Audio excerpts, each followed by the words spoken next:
கடமைக்காக ஞாயிற்றுக்கிழமை போவார்கள். அதான் ஞாயிறு கிறிஸ்தவர்கள், கடமைக்காக போகக்கூடியவர்கள். அதுல ஒரு சிலர் ஜென்யூன் இருக்கிறாங்க, நான் இல்லைன்னு சொல்லல. திருச்சபை எதற்காக அதை அனுமதிக்கிறது என்றால், தூரமாக இருப்பார்கள். பங்கு கோயில் ஒரு இடத்துல இருக்கும், இவங்க வீடு 10 கிலோமீட்டர் 20 கிலோமீட்டர் அந்த இருக்கும். அப்ப அங்கேயும் டெய்லி வந்துட்டு போக முடியாது அன்றாடம். அவர்களுக்காக வாரத்துக்கு ஒரு தடவை வா அப்படின்னு சொல்லி ஒரு சட்டம் போட்டு இருக்கிறது திருச்சபை. ஞாயிற்றுக்கிழமை கட்டாயம் திருப்பலி காணணும். அது என்ன, திருச்சபை சட்டத்தை கடைபிடிக்கும் போது நமக்கு தண்டனை இல்லா தீர்ப்பு கிடைக்கும், ஆதாயம் கிடைக்குமா? நாம் எதிர்பார்க்கக்கூடிய சமூகத்துக்கு மேல் கிடைக்கக்கூடிய அந்த உறவு கடவுள் கொடுப்பாரா என்றால் நிச்சயமாக கொடுக்க முடியாது அவரால். ஏன்னா அங்க முழுமையான அன்பு இல்லைங்கிறத சாத்தான் நிரூபிச்சிருப்பாங்க. ஏன்னா இவங்க எல்லாம் நிச்சயமா கை தூக்கி பிரைஸ் தி லார்ட் சொல்லியிருப்பாங்க. அதுதான் அங்க அடையாளம். பிரைஸ் தி லார்ட் சொன்னா ஏன் அதுனா, இப்ப நான் தான் 1000 தடவை பிரைஸ் தி லார்ட் சொல்றேன், இது இப்ப என்ன நரகத்து தள்ளுமானா, இது நான் வாழ்த்துறையாக சொல்லவில்லை. அப்ப என்னுடைய அன்பின் இது இதுல வெளிப்படாது, அன்பின் அளவு இது வெளிப்படாது. ஆனால் இதை வாழ்த்துறையாக ஒருவர் சொல்லும் பொழுதோ, ஜபத்தில் சொல்லும் பொழுதோ, அது என்னவாக மாறுகிறது என்றால், சாத்தானுடைய வயல், சாத்தானுக்காக உழைக்கக்கூடியவர்கள் இவர்கள் என்று வருகிறது. ஏன்னா அது வளமையின் வாழ்த்துறை, திருச்சபையின் வாழ்த்துறை அல்ல. திருச்சபையின் வாழ்த்துறை என்பது மரிய வாழ்க்கை, ஏற்கனவே பார்த்திருக்கிறோம். திருச்சபையின் சின்னத்தை சொல்லி, திருச்சபையின் விண்ணக பெயர் மரியாள், திருவெளிப்பாட்டில் வரும் அல்லவா, இவதான் இயேசு பெற்றெடுத்தவள் தான் திருச்சபைன்னு. ஏன் அன்னை மரியாளுக்கு அப்படியே தத்துருவமா அதை எழுதியிருக்கு. கற்பமா இருந்தால், பிறந்ததும் இது பண்ணிச்சு, பாம்பு சாப்பிட வந்துச்சு, காப்பாத்தினார், அப்படிலாம் அன்னை மரியாளுடைய வாழ்க்கை வரலாற உருவகமாக சொல்லி இருக்கும் திருவெளிப்பாட்டில். ஏன் அப்படியே எழுதப்பட்டிருக்கிறது என்றால், இந்த அன்னை மரியாள் பேர்ல தான் திருச்சபையே இருக்கிறது. திருச்சபை பத்தி தான் அங்க சொல்லுது, ஆனால் அன்னை மரியாளுக்கு அது அப்படியே பொருந்தும். அதனால் விண்ணகத்தில் இவருக்கு பேர் மரியாள், திருச்சபைக்கு பேர் பெண் அப்படின்னு சொல்லப்படும் பொழுது, இந்த பெண்ணு தான் அதுன்னு இயேசு சொல்லிக் கொடுப்பார். ஒவ்வொரு இடத்துலையும் பெண்ணே பெண் என்று அழைக்கிறது காரணம் என்னவென்றால், திருச்சபையே திருச்சபை என்று அழைத்த செயல்.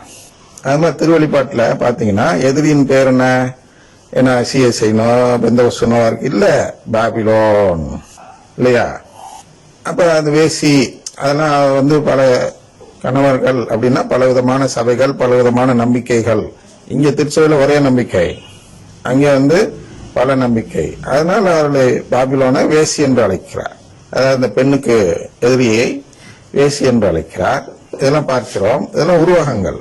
அதுபோன்று மரியே வாழ்க என்றால் திருச்சபையே வாழ்க, கடவுளின் குடும்பமே வாழ்க என்று வாழ்த்துகிறோம். அதன் மூலமா என்ன வெளிப்படுத்துகிறோம், கடவுளின் குடும்பத்தை நம்புகிறவன் நான், அதனால் நான் அதை கேட்கிறேன், அதை விரும்புகிறேன், அது உறவு கேட்கிறேன் என்று வெளிப்படுத்துகிறோம் அந்த வாழ்த்துறை மூலமாக. அதே பிரைஸ் தி லார்ட் என்ன, நான் இந்த உலகத்தில் உள்ள ஊனியல்பை விரும்புகிறேன். ஏனால் கடவுளே எனக்கு நல்ல ஊனியல்பு செல்வங்களை கொடுத்து எனக்கு மோட்ச பாக்கியத்தை கொடுங்க, அப்படி வேணாலும் வச்சுங்க, மோட்ச பாக்கியத்தை கொடுங்க, ஆனா உறவு வேண்டாம் அப்படின்னு சொல்றதுதான் பிரைஸ் தி லார்ட். அப்ப இந்த பிரைஸ் தி லார்ட் சொல்றவங்க எல்லாம் எங்க உழைக்கிறாங்க, அடிமை ஓமையில, எதிரியின் வயல். ஏன், அவங்களிடத்துல கடவுள் உறவு என்ற அந்த நம்பிக்கையை எடுத்து விடுகிறார்கள். வாழ்த்து சொல்லும் பொழுது, வாழ்த்து சரி என்று சொல்லும் பொழுதுன்னா அது வேற சமாச்சாரம். வாழ்த்து சொல்வதில் தவறில்லை என்று ஒருவர் சொல்வாரானால் அவரிடம் இந்த குடும்ப நம்பிக்கை இல்லை என்று பொருள். ஃபீலியல் அடாப்ஷன் என்று சொல்கிறோம், அந்த நம்பிக்கை இல்லை. நம்பிக்கை இல்லைன்னா அவர் எப்படி கொடுப்பாரு? ஆனால் ஃபீலியல் அடாப்ஷன் வேண்டாம் என்று சொல்வோருடைய வாழ்த்துறையை நாம் தவறு என்றுதான் பார்க்க வேண்டுமே தவிர தவறில்லை என்று பார்க்க கூடாது. ஆனால் அருங்குடை இயக்கம் என்பது மாபெரும் தவறு செய்யும் சபை கூட்டம் என்றுதான் பார்க்க வேண்டும். நீங்க அல்லன்னு சொன்னீங்கனாலே போச்சு, உங்களுக்கும் நம்பிக்கை இல்லைன்னு ஆயிடுச்சு. இதுதான் ஸ்மோக் ஆஃப் சேட்டன் என்று பார்க்கிறோம். எனவே தினமும் திருப்பலினா உங்களுக்கு உறவு கிடைக்க உறுதிநிலை. ஞாயிற்றுக்கிழமை திருப்பலி அப்படின்னா தண்டனை கிடைக்காது. தண்டனைக்கு அஞ்சுகிறவர்கள், தண்டனை பெற்றுவிடக்கூடாது என்று நினைப்பவர்கள் ஞாயிற்றுக்கிழமை மட்டும் போங்க. அதாவது பக்கத்துல இருந்து, அருகில் இருந்து, தினமும் பார்க்கும் வாய்ப்பு இருந்து போகாமல் இருந்தால் உங்களிடத்தில் முழுமையான அன்பு இல்லை. அதை விட எனக்கு என்ன, அன்றாட உணர்வோட எனக்கு என்ன தேவை இருக்கு? பிசினஸ்ல அன்றாட உணர்வு இல்லை, பட்னியே கிடந்தாலும் டெய்லி அதான் லாசர் ஓமையில பார்க்கிறோம் அல்லவா, செல்வந்தரும் லாசரும்.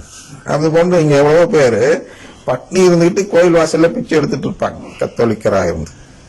அவர்கள் ஆனால் அன்றாட உணர்வு பட்னி இல்லாமல் புசித்தவர்கள் என்ற பட்டியலில் அங்க மீட்பு பெற்று விடுவார்கள். அது உண்மை. அன்றாடம் அதுதான் 3 கடமைகள் இருக்கிறது கத்தோலிக்கர்களுக்கு டெய்லி செய்ய வேண்டிய கடமை. அது என்ன என்றால், தினமும் இந்த அப்பம் பிடுதல் அன்றாட உணவு. 2வது தினமும் வார்த்தை பிடுதல். அது மறை உரை என்று சொல்கிறார்கள். அதுல வார்த்தை பிடுறதில்ல, இருந்தாலும் என்னுடைய முயற்சி, நான் போகிறேன் திருச்சபைக்கு திருப்பலிக்கு போகிறேன், அந்த வார்த்தை பிடுதலுக்காக நான் முன்கூட்டியே போகிறேன் என்றால், நான் அதன் மூலமாக கூட கடவுளிடத்தில் என்னிடம் இருக்கும் அன்பை வெளிப்படுத்துகிறேன். அவங்க வைக்கல, அவங்க வார்த்தைப்படல சாமியார், அவங்க சொந்த கருத்தை சொல்றாங்க, ஊனியல் ஊசு கருத்தை சொல்றாங்க, அது அவங்களுடைய தவறு. ஆனா என்னுடைய முயற்சி வார்த்தைப்படுதலுக்கு நான் போயிட்டேன். இப்ப வார்த்தைப்பட வேண்டும், அப்பம் பிட வேண்டும். அடுத்து என்ன, இறந்தவருக்கு ஜெபம் சொல்லணும். அதனால யாரு இறந்தவருக்கு ஏன் ஜெபம் சொல்லணும் என்றால், நான் திருச்சபை வளர்க்க வேண்டும். அப்ப எனக்கு ஈஸியா வளர்க்கறதுக்கு ஒரே ஒரு முயற்சி எது என்றால் ஜெபமாலை. ஜெபமாலை சொல்ல விரும்பாதவர்கள் என்ன செய்ய வேண்டும் என்றால், வீதியா போய் நற்செய்தி அறிவிக்கணும், மக்களை மனமாறச் செய்யணும். இதெல்லாம் இன்றைய காலகட்டத்தில் இன்னைக்கு இருக்க சட்டத்திட்டங்களுக்கு நாம் இருக்கக்கூடிய நாட்டில் நடக்கிறது சாத்தியக்கூறு அல்ல. எனக்கு அந்த சுதந்திரமே கிடையாது. வீடு வீடா போய் ஒருத்தன்ட்டையும் இதெல்லாம் சொல்லி அவனை மனமாற்ற செய்வதற்கு நம் திருச்சபையை நமக்கு அனுமதி தருவதில்லை என்று சொல்லலாம். அதனால் ரகசியமாக பூட்டிய அறைக்குள் இருந்து திருச்சபை வளர்க்க